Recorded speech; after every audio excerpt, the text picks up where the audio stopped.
Forrest, I know we're here celebrating the Hall of Fame, but we come from Latin America. You have 5 Latin American fighters, tomorrow 5 Mexican. What is the news on the Mexico PI? I know you were there recently. I'm excited. The news is we're opening this year. And the news is we're going to have an academy there with 20 of the best up-and-coming fighters. We're going to food, housing, we're going to support them in a matter so all they have to do is train and get better.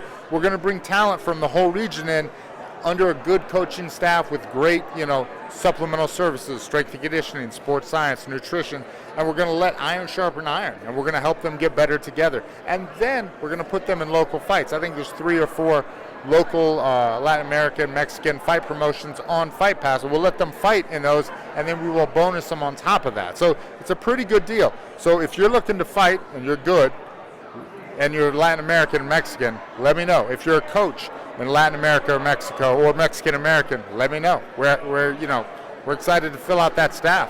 So basically what you're doing is the old development program where Yair and Brandon came out for like a couple 10 years ago. I was just asked, do I feel pressure because the development program has turned out so many fighters? That was over 10 years in the making. You give me 10 years, I get you all the chair, 10 years.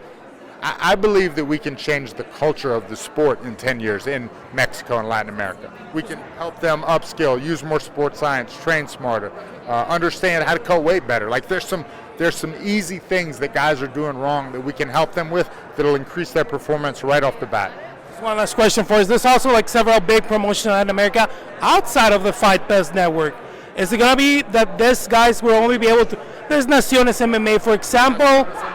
There you go. That's on the zone. That's what I'm asking, because there's some promotions that are out of the Fight Pass circuit. The Naciones guys, yeah. It's basically if you don't have exclusive contracts, if you'll relinquish guys at a set date at a certain amount of time.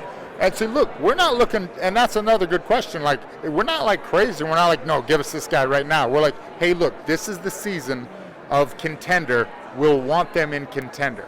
So it's like we're giving notice of when we're going to try to use these guys.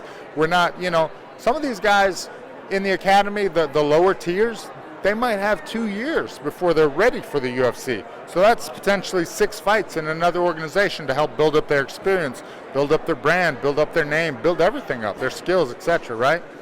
Just one last question from me. You have 2 Mexicans in the main and co-main event tomorrow from the development program. How crazy it is to see that 10 years after they were picked by the UFC, they're headlining the biggest show of the year.